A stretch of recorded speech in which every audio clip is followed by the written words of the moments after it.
True HSSC media में आप सभी का स्वागत है। और दोस्तों, जैसा कि आप सभी को पता है, हरियाणा पुलिस मेल कांस्टेबल का जो रिजल्ट है वो आ चुका है और जिसमें PST की जो डेट है वो 17 से 28 बताई गई है। इसके बाद PMT की जो डेट है वो 3 तारीख से शुरू होंगे। तो बच्चों के पास कम टाइम है, इस कम टाइम में उन्होंने PST की तैयारी करनी है। तो ताकि वो कम टाइम में अच्छी तैयारी कर सके, इसलिए हम पहुंचे हैं इंटरनेशनल कोच रमेश दलाल के पास, ताकि वो बच्चों को इस कम टाइम में किस तरीके से तैयारी करें उसके टिप्स दे सकें। तो सर, सबसे पहले तो हमारे चैनल पर आपका स्वागत। नमस्कार जी, धन्यवाद आपका बहुत बहुत।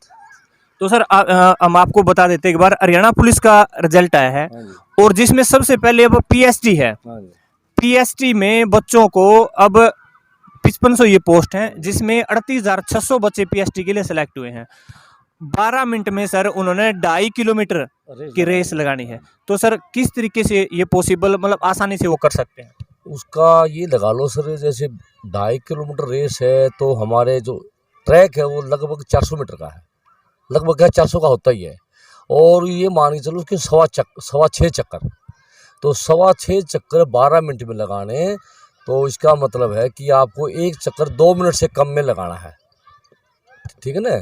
क्योंकि अगर 6 चक्कर 12 चक्कर 6 चक्कर होते 12 मिनट होती तो 2 का हो गया था, लेकिन 6.25 चक्कर है, 6.25 का मीटर, उसका मतलब है कि 100 मीटर और ज़्यादा। तो आपकी जो पेस है वो हर राउंड में 1:50-55 के आसपास होनी चाहिए। तो उसके लिए सर ये क्या कि इसमें ट्रैक में तो जितना आप स्लो कंटिन्यूस रनिंग रखोगे, पहले सुबह के टाइम में स्लो, क्योंकि आजकल ठंड का मौसम हो गया, अगर सुबह हम ज़्यादा फास्ट करेंगे तो हमारे इंजरी होने के ज़्यादा चांसेस हैं, क्योंकि मौसम ठंडा हो चुका है, मसल्स इतनी ज़्यादा वार्म अप नहीं हो पाती हैं। और 1 घंटा आपको ये मान के चलो कि 1 घंटा स्लो रनिंग करनी है सुबह। धीरे धीरे जब आधा घंटे बाद आपकी जो स्पीड पेस है वो बॉडी गर्म हो जाएगी, उसके बाद आप अपनी पेस को बढ़ा सकते हो। पेस का मतलब स्पीड को बढ़ा सकते हो। ऐसे ही शाम को है, आपको लगभग 1-1.5 घंटा दोनों टाइम लगाना पड़ेगा, क्योंकि टाइम ही हमारे पास अभी ये लगा लो 5-7 दिन ही है। हाँ जी, हाँ जी। 17 तारीख से 28 तारीख का बीच बता रहे हो आप, तो आज 12 हो गई, तो 12 जा चुकी है। तो ये लगा लो बीच में हमारे पास 4 ही दिन है, 13, 14, 15, 16। तो उसके लिए आपको 4 दिन का तो यही है जजमेंट इतना, क्योंकि टाइम कम है। 1-1 घंटा सुबह 1 घंटा, सवा घंटा, 1.5 घंटा करो, और सुबह तो स्लो कंटिन्यू रखो।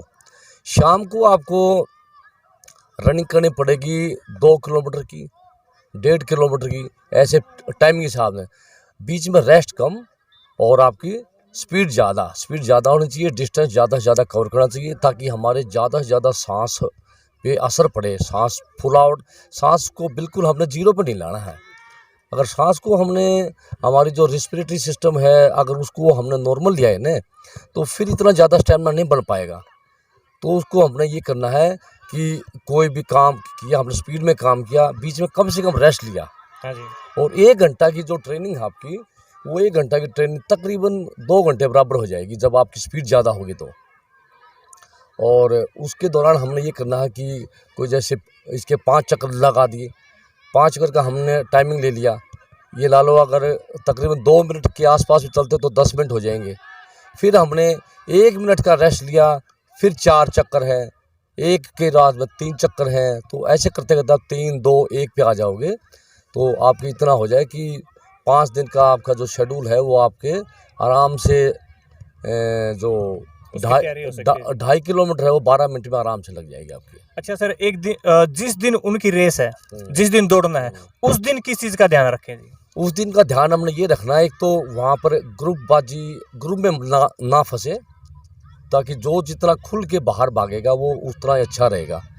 हमारे खिलाड़ी में आदत क्या होती है कि जैसे स्टार्ट लेती सबसे पहले हम अंदर वाली लाइन में भागने की कोशिश करते हैं। सभी खिलाड़ी भागेंगे तो आपस में एक दूसरे के अंदर भिड़ जाते हैं, टकरा जाते हैं, तो सारे वहीं गिर जाओगे।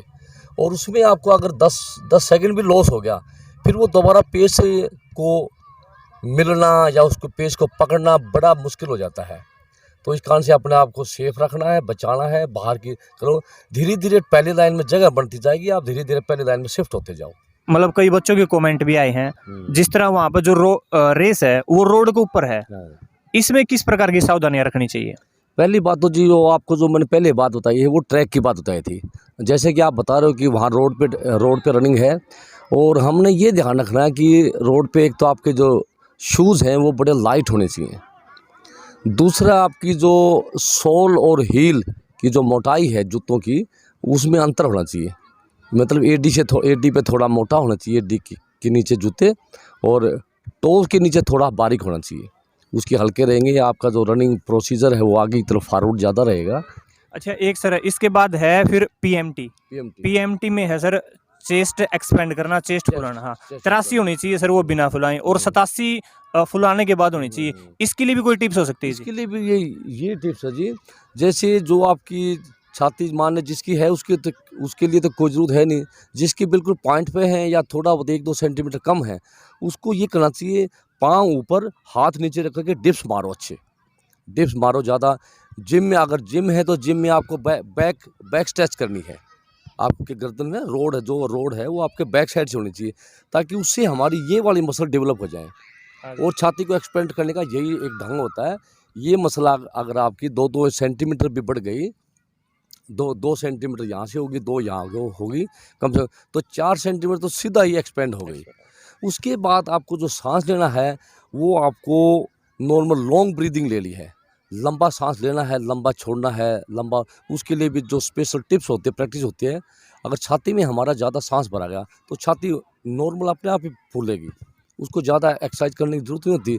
और फिर भी जिसकी कम है उसको ये प्रैक्टिस कम से कम आधा घंटे के बाद में और ये करनी चाहिए ज़्यादा से ज़्यादा। मान लें 5 मिनट हमने लगातार की, क्योंकि 5 मिनट की वर्कआउट जब हम लगातार रिस्पिरेटरी सिस्टम करेंगे ना, तो हमारी छाती फटने को हो जाएगी। इतना ज़्यादा नहीं कर सकते, 5 मिनट बहुत होती हैं। फिर आधा घंटा का हमने थोड़ा गैप ले लिया, आधा घंटा, 25 मिनट, 20 मिनट। उसके बाद में सुबह की प्रैक्टिस 1-1.5 घंटे के दौरान ये प्रैक्टिस हमने 4-5 बार करनी है, और 4-5 बार करनी है। तो आपका जो 4 सेंटीमीटर का जो फुलाव है छाती का, वो आराम से हो जाएगा।